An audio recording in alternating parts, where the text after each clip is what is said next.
Et alors, je crois qu'il y a peu de gens qui m'impressionnent plus que les navigateurs. Ouais. Et alors là, ce matin, j'ai la chance de recevoir l'un des plus grands. Il a traversé 50 fois l'Atlantique, tourné 4 fois autour du monde, remporté des courses mythiques comme la Transat anglaise, la Route du Rhum ou encore la Transat Jacques Vabre. Bonjour Loïc Perrault. Bonjour à toutes et à tous. Bonjour. Merci d'être avec nous ce matin. Et en plus, j'ai pas précisé que cette Route du Rhum que vous avez remportée, vous l'avez gagnée à 54 ans.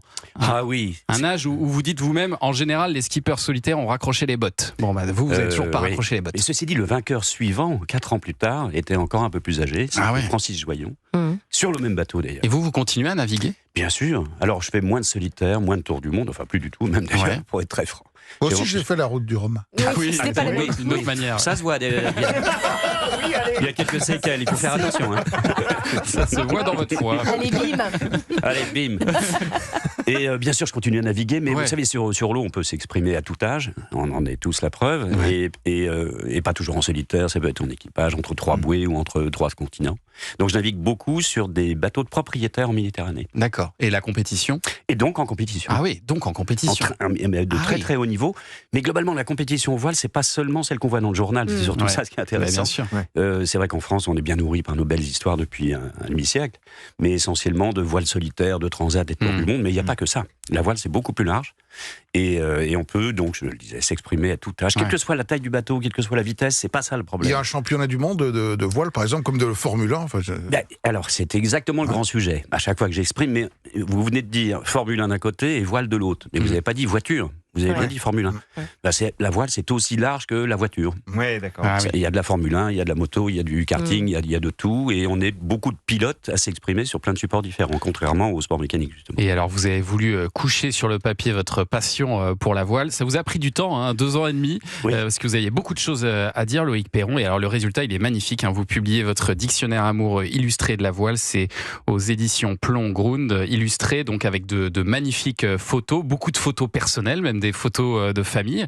C'est aussi en partie une autobiographie, ce livre. on Oui, peut ça le dire. ressemble à ça. À un moment, on aime bien écrire ses mémoires, ne serait-ce que pour mes propres enfants, en fait, Bien sûr, pour nos propres c'est normal. enfants, pour qu'ils puissent lire un petit peu ce que je leur ai pas dit.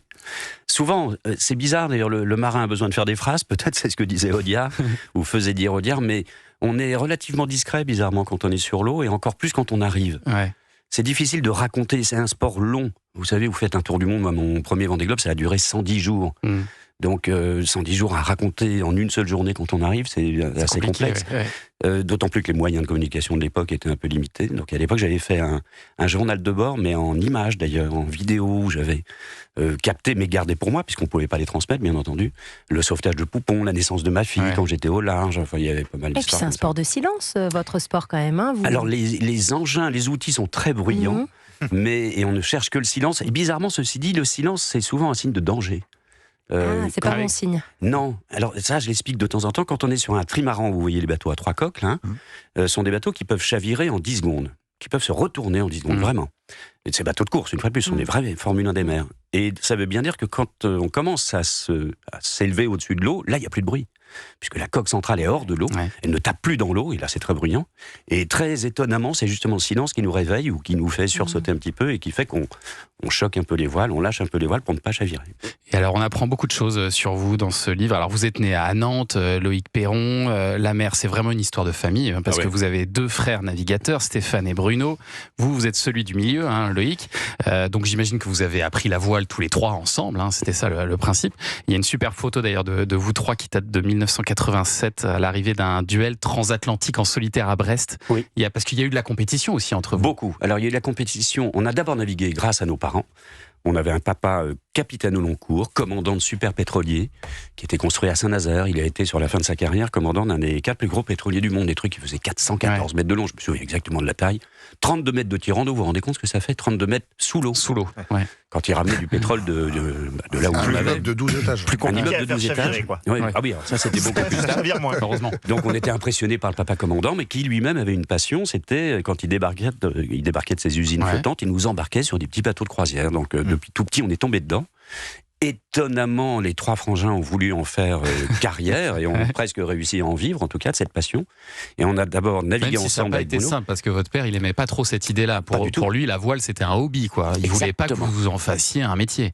À tel point qu'il nous a virés à tour de rôle, à coup de pied au cul. En fait, on a eu le choix entre continuer des études normales ou aller faire du bateau et sans soutien parental. Donc à 18 ans, moi, je me suis retrouvé avec ma mobilette et pas de soutien familial. C'était un choix. C'était un deal proposé par le commandant en question et qui a été accepté. C'était un risque à prendre, bien sûr, parce que dans les années 80 ou du moins fin 70, c'est pas facile d'imaginer. La voile d'aujourd'hui est beaucoup plus écrite, un peu installée, mais à l'époque, les grands marins, c'est évidemment les Tabarly, les Kersozon et les Pajot, mais derrière les petits jeunes, Il n'y à a pas 18 tant ans... d'exemples que ça, Non. Mais d'ailleurs, c'est un truc dans votre famille, ça. Vous êtes 5 enfants, parce que vous avez aussi 2 sœurs. Aucun des 5 n'a décroché le bac. Ah oui, ça c'est une histoire que je racontais assez souvent, mais vous vous rendez compte, la détresse familiale quand même. Quoique, mais c'était la preuve aussi qu'on ne donnait pas aussi facilement qu'aujourd'hui, peut-être. Oui, sûrement, oui. Parce que c'est un peu la catastrophe peut-être. Mais bon, ça veut dire aussi que sans bac, on peut se débrouiller. Oui, voilà, exactement. Mais on a tous, les 3 brothers, justement, dont on voit l'image, oui, ça c'était à l'arrivée à Brest, et avec Bruno, mon frère aîné, on a d'abord navigué ensemble, puis on a navigué l'un contre l'autre, et on s'est retrouvés un jour, dans ces années-là, à faire un duel en solitaire sur l'Atlantique, rejoint par 3e frangin, qui lui, à l'époque où on naviguait en dériveur, ne pouvait pas sur les dériveurs, souvent on n'est que 2.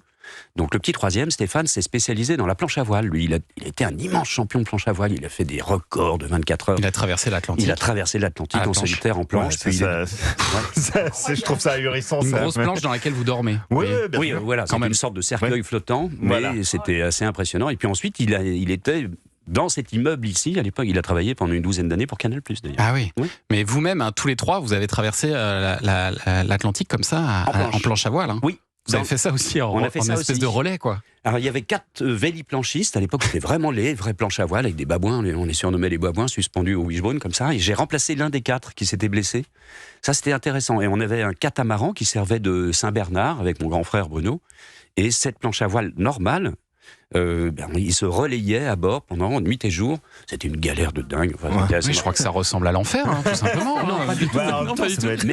Mais non, l'enfer, c'est quand on choisit pas. Là, on choisit nos modes de souffrance, donc on s'en plaint pas. Mais ça fait partie des histoires assez dingues de votre vie, Loïc Perron. On va en raconter quelques autres pages dans un instant. On va continuer à explorer votre parcours et ce dictionnaire amoureux illustré de la voile. On revient tout de suite sur Europe 1. Vous écoutez Culture Média sur Europe 1, 10h, 11h30 avec Thomas Hill.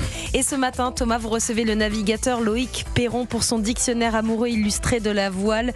De là à dire que c'est le cadeau dont on rêve au pied du sapin. C'est pas mal, c'est pas mal. Et on vous le dit ce matin, et c'est disponible aux éditions Plan Grund. Avec des histoires folles, comme à 19 ans, Loïc Perron, vous courez la Mini Transat. Alors on dit Mini Transat, ça veut pas dire qu'on traverse la moitié de l'Atlantique. C'est des petits bateaux. Ce sont des bateaux de 6,50 m. 6,50 m. C'est une course inventée par un Anglais qui ressemblait à Woody Allen, un mec qui s'appelait Bob Salmon, qui courait lui-même cette course d'ailleurs. Il donnait le départ. Quand je l'ai faite en 79, j'ai 19 ans, on partait d'Angleterre à l'époque. Vous êtes le plus jeune. Et j'étais le plus jeune concurrent sur un petit bateau récupéré dans un chantier pourri, enfin bon. Un début d'aventure assez génial. C'est vrai que c'est le point de passage un peu obligé pour les marins plutôt français. Il faut passer par la Mini Transat. C'est vraiment l'équivalent du karting pour la F1, parce que c'est abordable évidemment financièrement. Et à l'époque, c'était assez compliqué déjà de trouver des bateaux il n'y avait pas de prototype, il n'y avait rien, on récupérait des petites poubelles dans les chantiers, mais au moins, et puis à l'époque surtout en solitaire, on se retrouvait avec un sextant, il n'y avait pas de navigateur par satellite, il n'y avait pas de pilote électrique, il y avait juste une grosse radio VHF qui est l'équivalent de talkie-walkie aujourd'hui, qui permettait d'avoir des conversations avec des cargos éventuellement, ce qui m'a aidé à me repérer sur l'eau parce que j'étais complètement paumé. Il n'y avait pas du tout les outils d'aujourd'hui, quoi. Non, alors ça n'enlève pas du tout de la valeur aux marins d'aujourd'hui, mais c'est vrai que j'ai eu cette chance de passer par cette période-là, de vivre ces 40 dernières années où on a multiplié la vitesse de nos bateaux par 4, d'avoir été et acteur et spectateur de cette évolution ahurissante de la voile. Et pendant cette course, à un moment, vous avez été porté disparu. Oui. Ah oui, j'ai fait naufrage. C'est un bon début pour démarrer dans la carrière. Oh là là. Mais il vaut mieux le faire avec un petit bateau de 6,50 m qu'avec un trimaran de 30 mètres, évidemment. Il vaut mieux commencer les bêtises jeunes. Ça évite d'en faire un peu plus tard. Et oui, au large des Canaries, sur les cailloux des Canaries, je me suis réveillé. Je savais où j'étais en plus, en pleine nuit. J'étais un peu loin de tout le monde. Et un pêcheur m'a recalé avec la radio. J'ai demandé un peu où j'étais. Oui, d'accord, j'étais un petit peu trop du côté des côtes marocaines. Et je suis arrivé entre deux îles, si vous connaissez les Canaries, à Lanzarote et Fuerteventura. De nuit, superbe. Je devais aller à Grande Canaria ou à Tenerife. Et puis le vent a tourné. Et comme les pilotes automatiques de l'époque, c'était des sortes de girouettes connectées au gouvernail. Le vent a tourné. Moi, je me suis réveillé au pied d'une falaise noire en pleine nuit et j'ai failli couler. Vous avez eu peur ? Ah bah oui. Là, quand même. Oui, quand même. Oui, il faut un peu d'adrénaline quand même. Dans toute votre carrière, vous êtes vu mourir un moment ? Pas vraiment. Non, des chavirages, oui, à la limite du chavirage. Donc on se dit, mais on a toujours peur pour le bateau, pas forcément pour soi. C'est un petit peu. Je pense que c'est Parce qu'il y a des endroits, il y a rien. Vous êtes à des milliers de kilomètres de toute terre. Un avion peut pas vous récupérer, un hélicoptère. Il y a rien. La carte bleue ne sert à rien dans beaucoup d'endroits où les marins vont. Oui. Non, c'est vrai. Le fameux point Nemo, vous savez, on en parle souvent pendant le Vendée Globe. Là, c'est l'endroit où les hommes, où les marins, hommes et femmes, sont les plus éloignés des autres hommes, sauf de la station spatiale d'ailleurs, qui sont les plus proches. Là, c'est sympa. Il y a une ambiance à la fois hostile et justement une vérité de position. On sait que les seules personnes capables de nous aider éventuellement sont les autres concurrents d'une course, ce que j'ai fait d'ailleurs lors du premier Vendée Globe quand j'ai donné un coup de main à Philippe Poupon. Ouais, ça c'est un épisode aussi en 89 parce que vous participez à ce tout premier Vendée Globe, vous réalisez un exploit incroyable, on peut le dire, parce que vous terminez deuxième tout en sauvant la vie d'un concurrent. J'imagine que vous gardez encore un souvenir ému de votre arrivée au Sables d'Olonne, non ? Ah oui. D'autant, une fois de plus, à cette époque, alors ça fait un peu ancien combattant, parce que tout va très vite, mais les moyens de communication n'étaient que des moyens de radio, de son.